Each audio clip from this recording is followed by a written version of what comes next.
Today, we're going to talk about what the Haven meta will be, and since the last time that Haven was in the map pool, a couple things have changed, not necessarily with the map, but with some of the agents that were seeing quite a bit of play. Let's talk about where the meta was, first of all, the last time that we saw Haven, and this was kind of the old classic Haven comp. Many of you will recognize it, of course.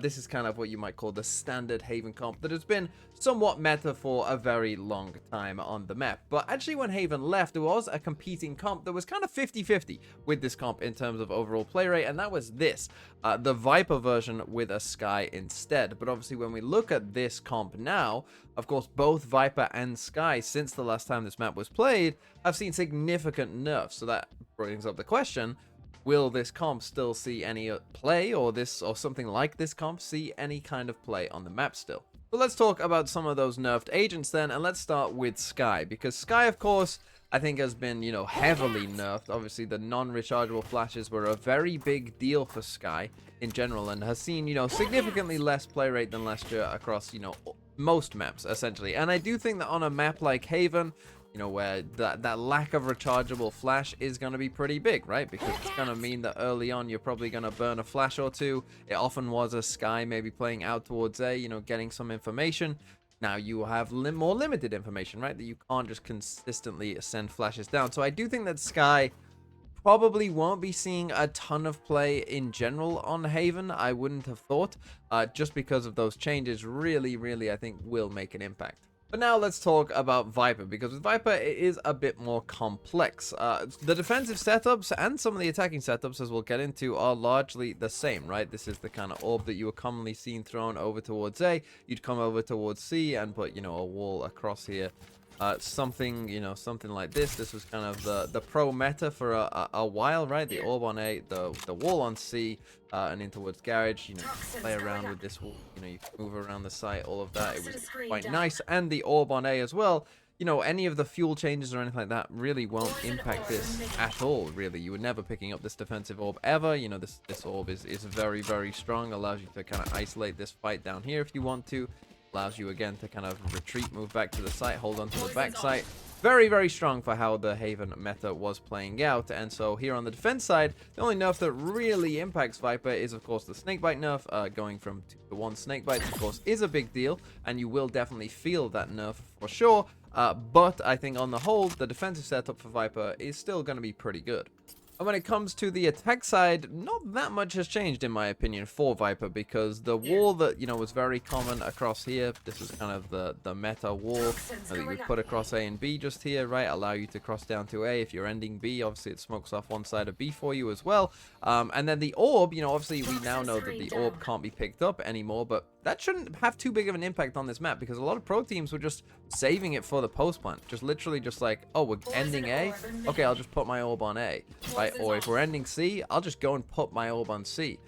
Really, there was no, meta place to always put down the orb. It was just a matter of, hey, wherever we end up, I'm just going to use the orb for the post plant. Obviously, again, the lack of a snake bite is going to make this post plant a bit worse, in terms of trying to delay people, but I still think the Viper is going to be a pretty effective option. And of course, since the last time we saw Haven, we've actually seen the Killjoy nerf as well. That, of course, was a long time ago now, but here on the attack side, it shouldn't matter too much. You just have to make sure not to place your turret, looking too far towards garage. As long as you kind of put it, kind of facing forward, essentially, straight ahead, then it still should be fine, to come and check some of these angles. Still clear people out who are coming down towards mid. The one turret that it will affect, of course, is on the defense side, where commonly Killjoys were doing, some kind of turret in here. Of course, any turret back here now obviously won't see anyone coming down and walking down C, so you won't be able to do this one anymore.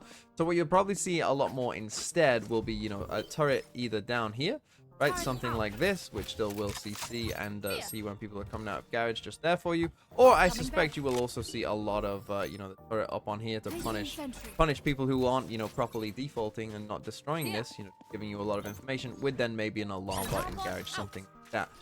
But yeah, Killjoy is still going to be very good on this map, even if you can't do this turret. So all of that might lead you to the conclusion that, well, okay, with the Sky and the Viper nerfs, what's likely to happen then is that people will go back to this kind of Breach Silver idea as the primary way of playing Haven. And I do think that that will be the case, because I do think that the Sky nerf is big enough to where this comp probably just can't make a ton of sense. So if you were going to run something like this, if you did still like the Viper, which I do think is a good idea because I do think the Viper is very strong, you would probably need to supplement it in some other way, right? You would need to probably change the Sky, and then what are you playing? Are you playing Sova instead, you know, and then you're ending in kind of a Lotus-esque comp with no flash?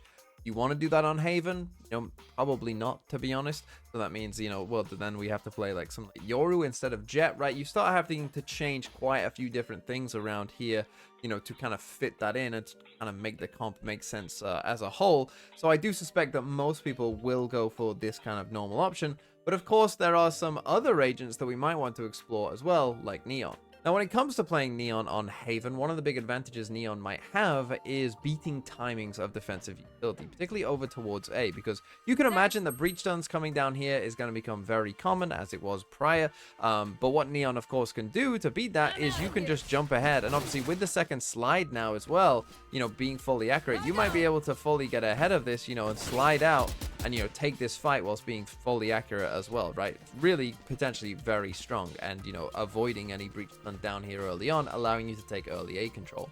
Also, Neon is going to have a pretty big advantage on the defender side as well, because this map, in terms of a way that a lot of people like to play this map on defense side, is about fast flood retakes. And Neon, obviously, with the kind of reduced time in terms of how long it takes to recover the sprint, is going to be able to get across, allowing you to do these kind of fast pre-takes, fast retakes. You know, and Neon is generally going to be pretty good for that kind of style of play. The sacrifices, of course, with Neon, though, are going to be that, you know, you're going to have not as much op power with swapping a Neon for a Jet than you would if you otherwise kept Jet, and particularly if we are going to see less Viper comps, you know, I'd assume that opping would become, again, a very fundamental part of the map, and so that's going to be a pretty big downside. And you do have to just contend with, again, that, you know, there are a lot of pros out there who have mastered Jet on Haven, you know, that have put thousands of hours into Jet on Haven and know exactly how to play it perfectly, and that's going to be hard to overcome for a lot of teams. They're just going to want to kind of go with what they know. There will still, I think, be some experimentation with the Neon, right? You could see someone like Team Heretics with Miniboo maybe trying it for sure, and, you know, getting some of those little advantages we spoke about. But I think on the whole, most teams probably will just stick with the Jet. And in terms of other options, you know, that could see some play potentially, we have seen a bit of a shift towards Cypher over Killjoy on the whole, but I do think this will still be a bit of a Killjoy map, if I'm being honest, over Cypher. Another option, of course, could be Gecko, and I would expect that we would see a bit of Gecko. That would not surprise me. Whether that's a swap for a Sova or a Breach, I think it's probably more likely it would swap with the Breach. But I could see some teams definitely trying the Gecko and seeing whether that would work. We did see some experimentation, of course, with teams trying that, you know, even last year, right? With the old Gecko, I think Foot and 100 Thieves were two notable teams that were playing Gecko on Haven last year as well. So there probably definitely will be some Gecko experimentation. But again, I would expect that the majority of teams would probably stick with Silver Breach. And so unfortunately, I think on the whole, we are in for probably a bit of a dull Haven meta, but it would not shock me whatsoever if, you know, some teams started dominating with some kind of Viper comp, or, you know, playing a Gecko instead, or maybe playing a Cypher, who knows, right? That something could come about if one team starts dominating on this map with something else, that then you start to see, you know, quite a few teams swapping over whatever they're doing.